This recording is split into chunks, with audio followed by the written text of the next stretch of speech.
not know what is going on either, to tell you the truth. That was not good. And I do not know what is going on.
I think I maxed out. Here, let me see if I can fix it. This is fun. You gotta love it. Or not, as the case may be. There we go. Wow, that's the first time. That's really cool. Man, I've never heard a sound like that before. Not in a long time anyway. So yeah, I'm like maxing stuff out. It's good. Hey everybody, I have no music now going on in the stream. Look at that.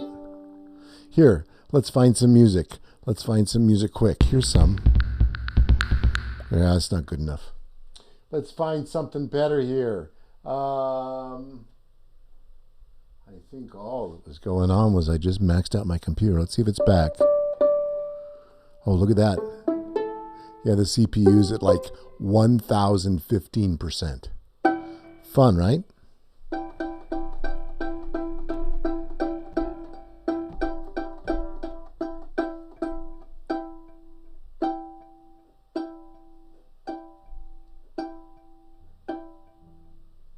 That's better.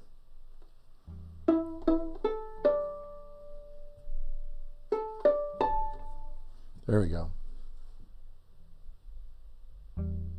There we go. Okay. Now we can talk. There we go.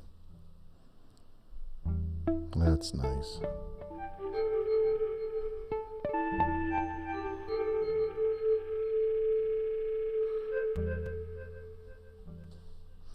Twitch is always in the lead, Patrick. Let's talk. Let's have some fun. This is, hi everybody. Let me say hi to folks. Let me also put the Restream chat up in the, yeah, you see what's happening there? Interesting. I'm going to put the Restream chat up there somewhere. There we go. And then you all can see all of the chat happening all of the time. See if I can move it. I can't move it. All right. Never mind. I'll read the chat out and then I'll feature folks and then you'll see them up there. All right. Andrew Unferdorfer, sorry. My eyes, I still don't have my glasses. Hi, Andrew. Lovely to see you. Oh, I see. Because of that overlay explosion. That's what happened there. That's why I can't even do Restream chat. All right. Boy, I'm learning everything today about streaming.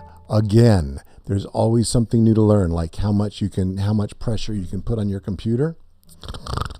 I hit the level today. Benny Rodriguez. Tra. Hi. I love that. I still don't know why I love that. Thank you, Isabel. I'm so glad you enjoyed that. Jared Ratcliffe is here. Thank you so much. The granular software, Jared, is Sampler. That is this one here. And what's kind of interesting about this, I really love this software a lot. And so what's really interesting about trying this, and I did this yesterday too, and I nearly screwed myself yesterday. Everything started to get all jittery and stuff. But I thought I'd try it again today, just because I'm trying new things and I'm risking, and I'm all about the risk at this point. It's, we're 15 days in. I'm all about the risk. I'm diving deep in the pool. So anyway, this is coming out as you can see here, a USB cable going straight into my USB hub, right? And then it is going, the sound passes straight through that USB cable as well, right? So, there's probably something going on there in terms of stressing the computer out. But it's also connected via link with Ableton Live. So the tempo's all synced, but the sound is just passing straight through onto the stream. It's not going through Ableton Live whatsoever. This is all its own.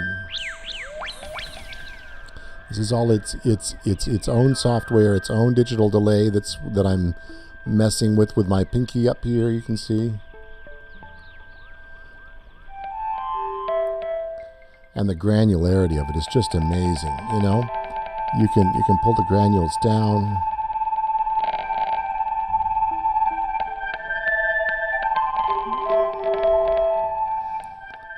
It's kind of nice, Jared.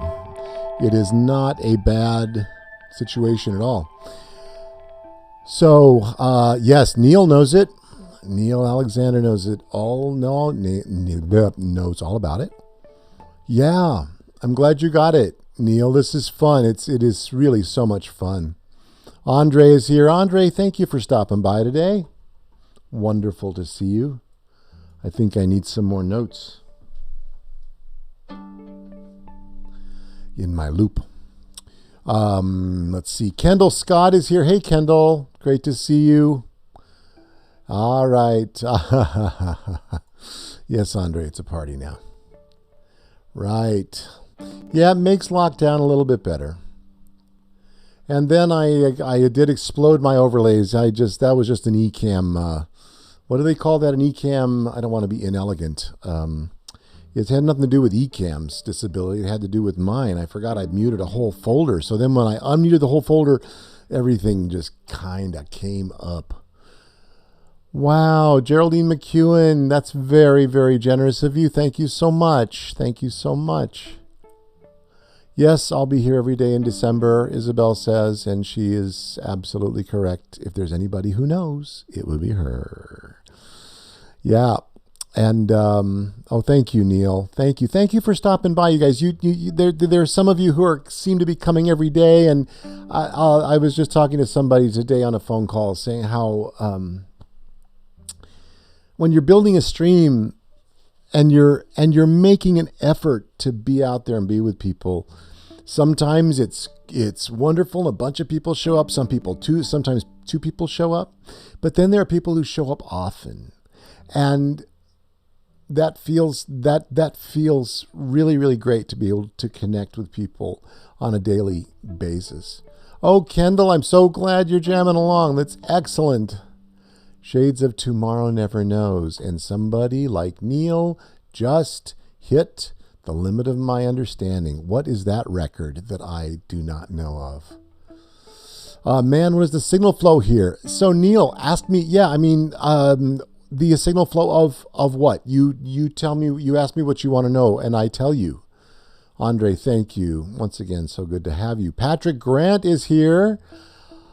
I'm listening to Twitch, YouTube, and Facebook stream simultaneously. Yeah, Twitch is in the lead. Yeah, are you talking about quality, Patrick, or are you talking about response time? Because both tend to be that. Brett Armstrong is here. Have y'all go listen to Brett's new record? Isabel, can you type that in the chat for me? Brett just put out a record, and just go listen to it on Bandcamp. Give him a little love, especially the first tune, which I think is my favorite, the Gamelan tune. Really, really nice. Brett's a wonderful bass player. Andre, yeah, yes, yeah. There we go. Excellent. Rachel Rosenkrantz. Guitar luthier, and actually instrument luthier. I shouldn't reduce you to just a guitar luthier, Rachel. Fantastic. In Rhode Island, in fact. Yeah. Raymond. Hey, man. Nice to see you. Oh, yeah, I totally maxed everything out. Exactly. That's exactly what happened. This is correct, Brett. I've never done that quite before. So, yeah, Ides of December equals risk. If there was ever a time to take a risk, I'd say it's now. Wouldn't you all? I mean, I just cannot, I cannot accept the idea of the status quo anymore. Oh, I see, Neil. Yep. That's what you wanted to know. Yeah, it's kind of nice because it doesn't have to go through Ableton and get processed.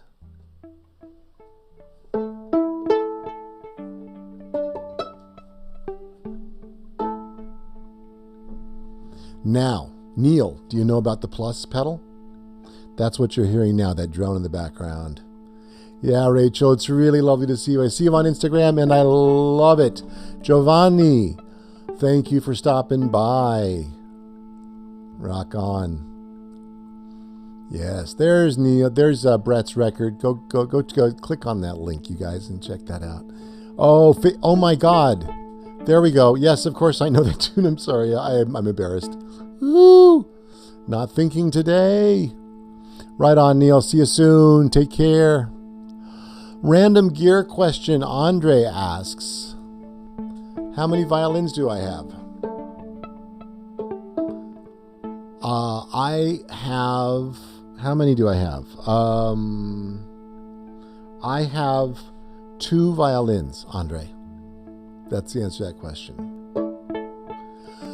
I have one that is strung up, just the one that you're hearing right now, which is my normal fiddle. This is what I would appear on stage with.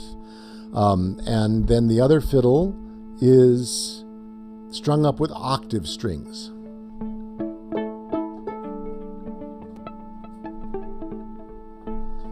And that both fiddles, by the way, happen to be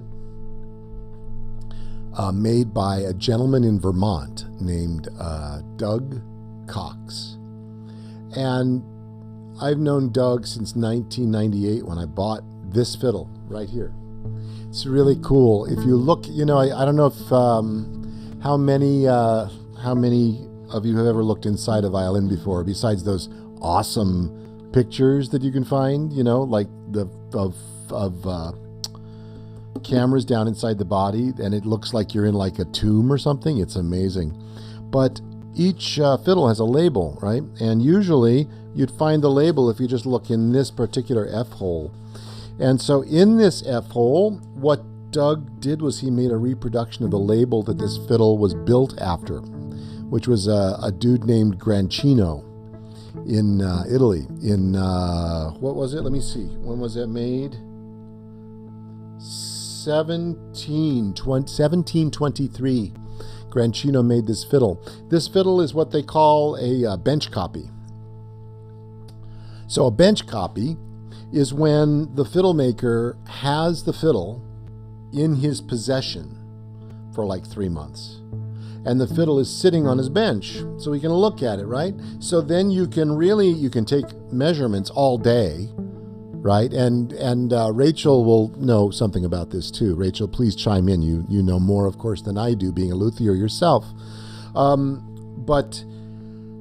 So anyway, not only can you take measurements, but a bench copy means that you can also see the label, and you can have everything like right near you, so you can copy it. You can also begin, because part of reproducing a violin is distressing it, right, to make it look like the old fiddle that it's modeled after.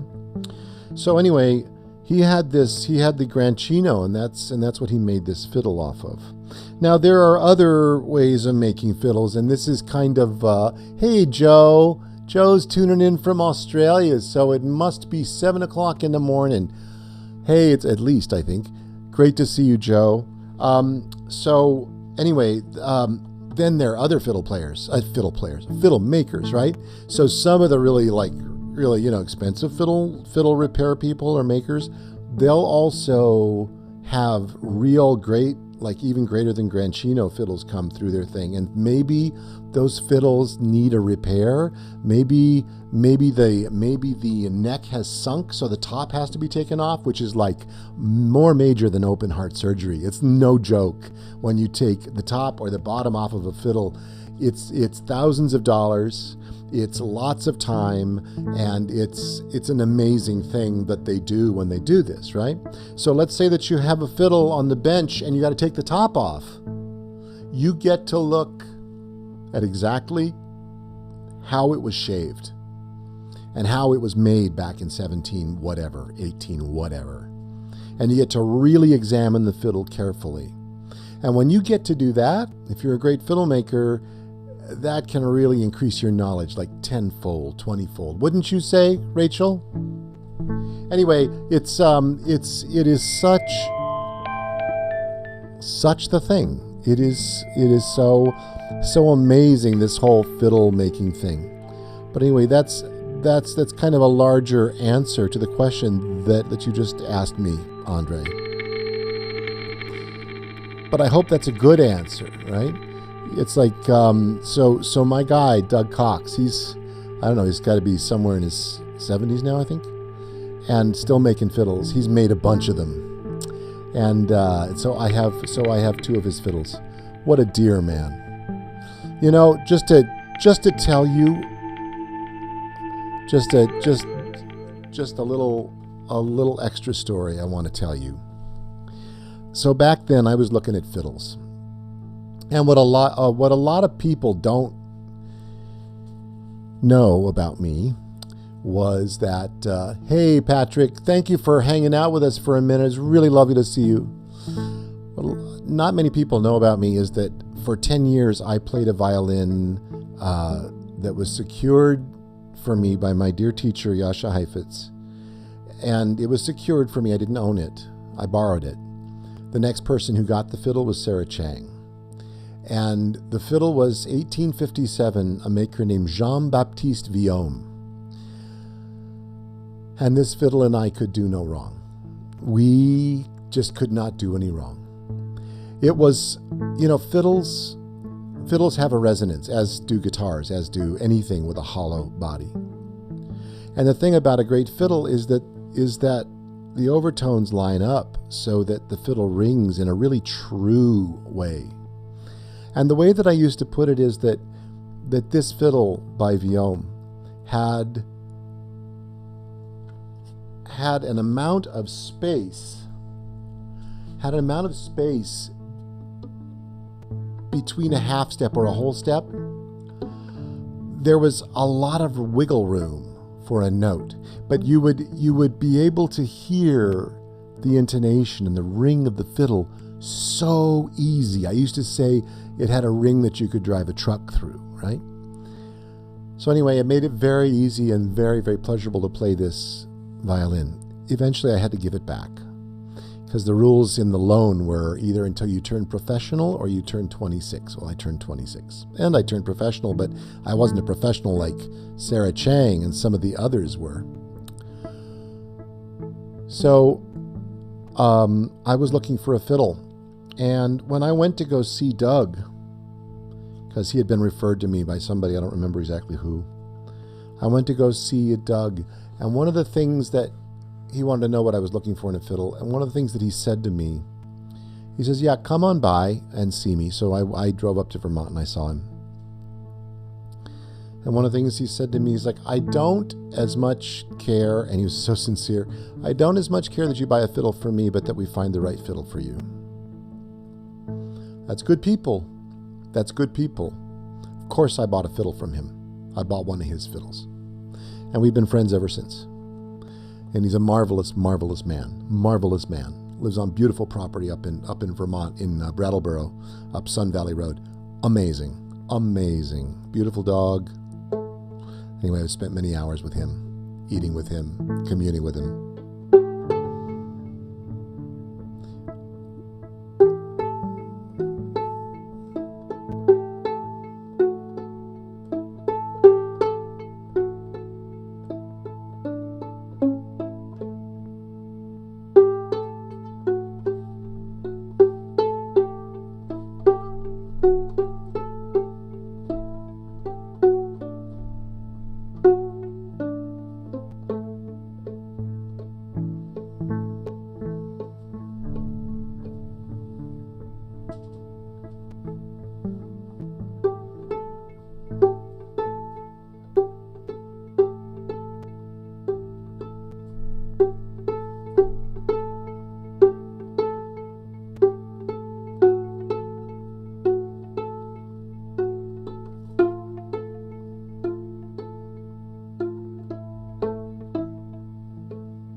So Marcus,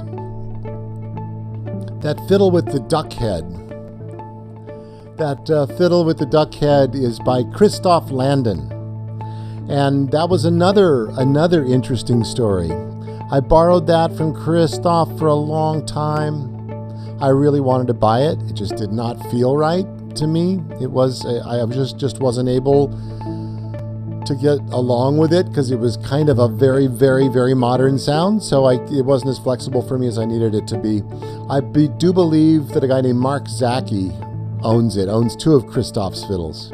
Anyway, Christoph is a famous maker. He's one of the guys who charges the most for his violins. He's French. He used to live in New York City. I think he has a farm upstate now. I think he plays polo a lot. I'm not exactly sure, but still a violin maker, still making, still selling.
Yes, Marcus, it's true. I played it in early Steve Reich Ensemble. I played it when I had long hair down to my back in the Rochester Philharmonic. Man, I played it all over the place and loved it. I wish I could get it back. I wish I could have it back for a minute and play it again because it's been so long, you know?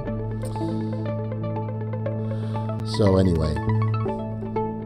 Thank you for hanging out with me. Joe, how did Dots and Loops go down there? I hope it all went well. Please give Kieran and all my friends in Australia and your mom, give Deb my love, your dad. Yeah, just, I'm starting to max out again. Can you hear it? Fade us out here a little bit. Here, shift it up an octave.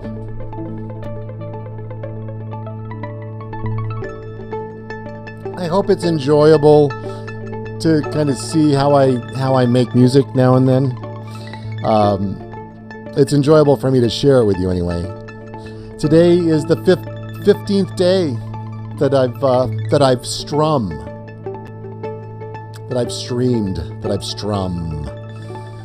and so I just really love having you here, all of you, and seeing you. Anything anybody else wants me to talk about? Oh, Joe, I'm so glad you're exhausted. Yeah, long form concerts, we'll do that. Were you able to do it in person, Joe? Was everything okay down there in Australia? How's the health of the COVID scene and the concert scene? Were you able to function? They called it Dots and Loops Reboot. It was wonderful. These are my friends down in Australia, and they make concerts. They make concerts. That's what they do. So much good stuff. So much good stuff. All right. From my studio to yours, I wish you a really wonderful rest of your evening. And we'll see you here tomorrow at 4:30. Yeah. This is kind of vibey, isn't it, Joe? Raymond says to give a shout out to Andre and Kendall and Benny. There you go. See you tomorrow, Rachel. I'm glad you'll be coming back. That's really awesome. All right, you guys. Be well. Stay safe. Stay healthy. Stay the wonderful folks you are. And we'll see you soon. Bye.